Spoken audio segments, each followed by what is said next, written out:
नमस्कार दोस्तों 15 अगस्त को अलास्का में ट्रंप पुतिन हिस्टोरिक मीटिंग के बाद जहां ट्रंप ने पुतिन को रेड कारपेट और B-2 बॉम्बर्स को हवा में उड़ाकर स्वागत किया था। अब यूएस के प्रेसिडेंट डोनाल्ड ट्रंप ने व्लादिमीर जेलेंस्की से व्हाइट हाउस में मुलाकात की है in the efforts to end Russia Ukraine war. और देखो जेलेंस्की का स्वागत कितने ठंडे तरीके से कर रहे हैं ट्रंप। ना कोई रेड कारपेट ना B-2 बॉम्बर्स, सिर्फ व्हाइट हाउस के बाहर आए और हाथ मिलाया और फिर शोल्डर्स पर हाथ रखकर चल दिए। और आप देख सकते हैं कि जेलेंस्की इस बार सूट पहनकर आए हैं।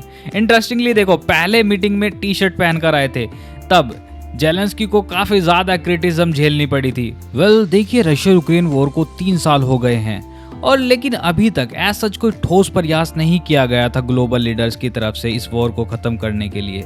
और देखो बीते 3 सालों में लाखों लोग मारे गए हैं, लेकिन अब फाइनली जिस प्रकार से डोनाल्ड ट्रंप पहले पुतिन से और अब जेलेंस्की से मुलाकात कर रहे हैं और दोनों लीडर्स को एक टेबल पर लाने का प्रयास कर रहे हैं, उसे लगता है कि इस वार को जल्द से जल्द खत्म करने का और पीस क्रिएट करने के लिए ट्रंप इंश्योर करेंगे।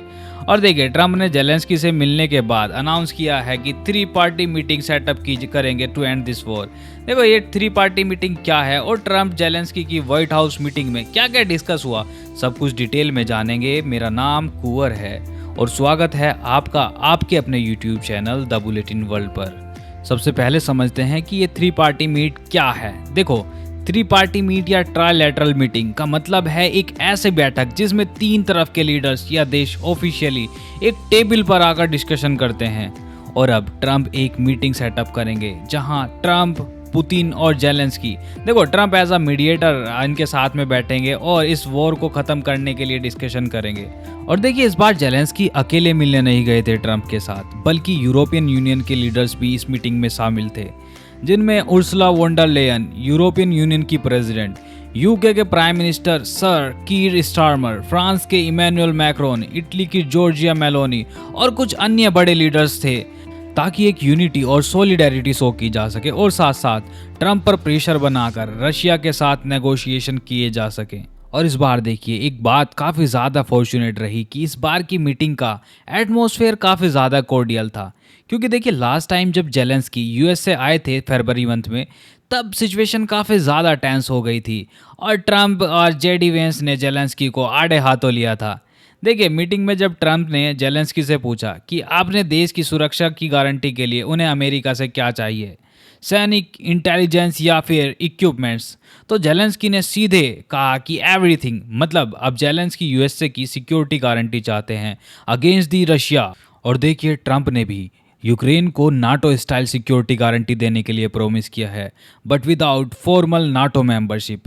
लेकिन अभी इस डेवलपमेंट पर डिटेल्स कुछ क्लियर नहीं है कि यूएसए क्या अपनी ट्रूप्स डिप्लॉय करेगा यूक्रेन में या सिर्फ हथियार सप्लाई करेगा या कोई फॉर्मल ट्रीटी साइन होगी। देखिए अभी इन सभी सवालों के जवाब थोड़े वेग हैं।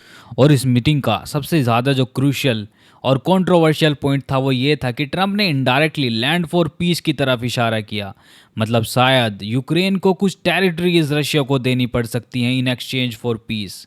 ये मैप में यहाँ आप देख सकते हैं कि ये जो पिंक एरिया दिख रहा है ये यूक्रेन की वो टेरिटरीज हैं जिन पर आज की डेट में रशिया का कब्जा है, और हो सकता है in the near future Ukraine को वो अपना क्लेम छोड़ना पड़े इन सभी टेरिटरीज पर।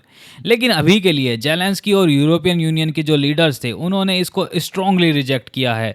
यूक्रेन क्लियरली बोल चुका है कि क्रीमिया और डॉनबास को कभी भी ऑफिशियली सरेंडर नहीं करेंगे। और मेरे हिसाब से जो इस पूरी मीटिंग का और पूरे इस डिस्कशन का जो सबसे बढ़िया बात रही वो ये रही कि ट्रंप ने डिप्लोमेटिकली इस वॉर को एंड करने के लिए एक ट्राइलैटरल मीटिंग सेटअप करने का प्रपोजल रखा है, जिसमें यूएस से एज अ मीडिएटर ज्वाइन करेगा और जहां डायरेक्ट पीस डील पर डिस्कशन हो पाएगा। अगर मैं बताऊं तो ट्रंप का इस मीटिंग में अप्रोच काफ़ी ज़्यादा प्रैग्मेटिक रहा है, विच इज़ वेरी गुड। तो सीज फायर से ज़्यादा ट्रंप ने इस बार डील पर फोकस कर रहे हैं जो लॉन्ग टर्म सॉल्यूशन को इंश्योर करेगी। लेकिन इसमें रिस्क भी है, अगर ट्राइलैटरल मीटिंग फेल हो जाती है तो वॉर और लंबा चल सकता है। बट ऑल टुगेदर जेलेंस्की के लिए ये मीटिंग सक्सेस रही, क्योंकि देखो यूएसए का अप्रोच काफ़ी ज़्यादा पॉजिटिव रहा थ्रू आउट द मीटिंग, और यूरोपियन यूनियन का एक साथ आ जाना और यूक्रेन को सपोर्ट दिखाना एक बड़ा सिग्नल है। इससे ट्रंप पर भी प्रेशर बनेगा कि वो यूक्रेन के लिए कुछ करें। अब आप यहाँ पूछ सकते हैं कि सर अगर ये ट्राइलैटरल मीटिंग कंफर्म हो गई और तीनों लीडर्स टेबल पर आकर डिस्कशन करने लगे। तो नेगोशिएशन और सेटलमेंट्स क्या होंगे? देखो, मोस्ट प्रोबेबली यूक्रेन को अपनी कुछ ज़मीन गंवानी पड़ सकती है, जिसके बदले में उसको सिक्योरिटी गारंटी मिल सकेगी। और अगर ऐसी कोई डील होती है तो इससे वॉर एंड हो सकता है, लेकिन इसमें शर्तें यूक्रेन के लिए थोड़ी मुश्किल हो जाएंगी। लेकिन देखो, एक वर्स्ट सिनेरियो ये भी बन सकता है कि अगर वेस्टर्न कंट्रीज़ यूक्रेन को सपोर्ट देना बंद कर दें या कम कर दें किसी वजह से, तो रशिया को मिलिट्री एडवांटेज मिल सकता है और रशियन फोर्स आगे बढ़ सकती है और यूक्रेन की मिलिट्री को कमज़ोर कर सकती हैं। देखो, इससे यूक्रेन का जो फेल्ड स्टेट बन सकता है और उसकी जो गवर्नमेंट है वो चेंज हो सकती है। और देखो, अगर ऐसा कोई सिनेरियो बनता है इन द नियर फ्यूचर, तो ये पूरे यूरोप के लिए खतरनाक होगा। दोस्तों, ट्रंप और जेलेंस्की की इस मीटिंग के बाद एक छोटी सी होप मिली है। आपको क्या लगता है, क्या इस ट्रायलेटरल मीटिंग से जो ट्रंप, पुतिन और जेलेंस्की के बीच होगी, इससे यूक्रेन रशिया वार का अंत हो सकता है? अपनी राय कमेंट सेक्शन में ज़रूर बताइए। वीडियो अच्छा लगा हो तो लाइक कर लें, शेयर कर लें और आपके अपने YouTube channel the bulletin world को सब्सक्राइब भी कर लें। मिलते हैं आपसे नेक्स्ट वीडियो में, तब तक के लिए स्टे क्यूरियस, स्टे सेफ। जय हिंद।